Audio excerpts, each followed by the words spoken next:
এনেকৈ ক'লে নহ'ব নহয়। ঘৰত ইমানবোৰ কাম কৰিব আছে, ঘৰ সাৰিব বাকী আছে, বাচন ধুব বাকী আছে, এইবোৰনো কোনে কৰিব? মই নোৱাৰিম কৰিব। ৰ'বাচোন ৰ'বা। কি ৰ'বাচোন ৰ'বা? এই চব তোমাৰ কাৰণে হৈছে। ই ঘৰত কাম কৰা ল'ৰা, কাম নকৰি অনাবনে ঘূৰি ফুৰিলে হ'ব নেকি? আৰু কি চাই আছে আপুনি? দিয়ক কেইটামান লাঠিৰে কবাই দিয়ক। দিম ৰ'বা। ঐ তই কাম কৰবাতি ক'ত গৈছিলি?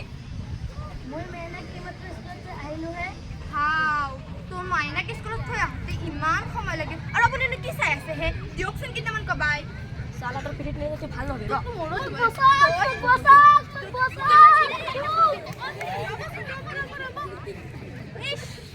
আপোনালোকে সৰু ল'ৰাজনক এনেকৈ কিয় মাৰিছে বাৰু? ই ঘৰত কাম কৰবাতি ঘূৰি ফুৰি আছে সেইকাৰণে মাৰিছে। ছাৰ, এইজন কি আপোনাৰ নিজৰ সন্তান নেকি? আপুনি কি কৈ আছে হে? ই আমাৰ নিজৰ সন্তান কেলেই হ'ব? ই আমাৰ ঘৰত কাম কৰা ল'ৰাহে আৰু কাম বন নকৰি অনাবনে ঘূৰি ফুৰিলেতো পিটিমে। আচ্ছা, ইহঁতৰ দৰে ল'ৰাবোৰে এনেকুৱাই মালিকৰ কথা নুশুনি দিনৰ দিন গোটেই দিনটো ঘূৰি ফুৰিব।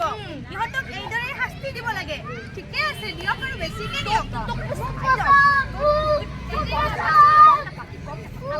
এই সৰু ল'ৰাজনক কিয় মাৰিছে? ই ঘৰত কাম কৰবাতি ঘূৰি ফুৰি আছে সেইকাৰণে মাৰিছোঁ। আৰু আপুনি কোন হয় ইয়াত মাত মতা? মই আকৌ আপোনালোকৰ সন্তান বুলিহে ভাবিছোঁ। যদি আপোনাৰ ল'ৰা নহয় তেনেতে মাৰক। মাৰে এনে সিজাই খাই নে আন কিবা কৰে আমিনো ক'বলগীয়া ভুল। আমি বাটেৰে যোৱাহে মানুহ, বাটেৰে গৈ থাকিম। আৰু আপুনি কি যে ৰ লাগি চাই আছে? বলক আমি যাওঁ। বেছিকে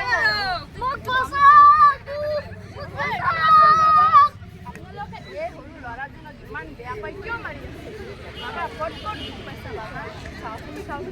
আপোনালোকে ইমান বেয়া পাই ঘৰত কাম কৰবাতি ঘূৰি ফুৰিছে সেইকাৰণে মাৰিছোঁ।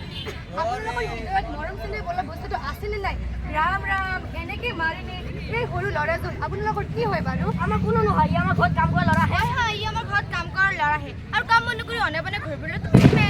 আপোনালোকে ইমান জনা শুনা মানুহ হৈ শিশু শ্ৰমিক হিচাপে ৰাখিছে আৰু লগতে অত্যাচাৰো কৰি আছে। আপোনালোকে জানেনে নেজানে? শিশু শ্ৰমিক আইন 1986 মতে 14 বছৰৰ তলৰ শিশুক শ্ৰমিক হিচাপে ৰখাটো এটা ডাঙৰ অপৰাধ আৰু আপোনালোকৰ 6 মাহৰ পৰা 2 বছৰৰ কাৰাদণ্ড হ'ব পাৰে। লগতে 20,000 টকাৰ পৰা 50,000 টকালৈ জৰিমনা হ'ব পাৰে। আমাৰ ডাঙৰ ভুল হৈছে, আমাক ক্ষমা কৰি দিব। আহা বোপা আহা, তোমাক আমি ভালদৰে পঢ়াম, ভাল স্কুললৈ পঠিয়াম। তুমি আমাৰ লগত থাকিবানে? হয়, মই আপোনালোকৰ লগতে থাকিম।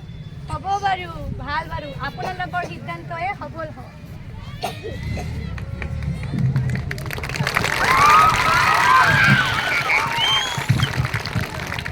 গতিকে ৰাইজ আপোনালোকে সজাগ হওক।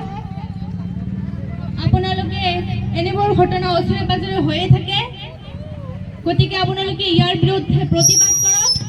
ভাৰত চৰকাৰৰ যিটো শিশু শ্ৰমিক আইন আছে সেই আইনৰ হেল্প নম্বৰ হৈছে 1098।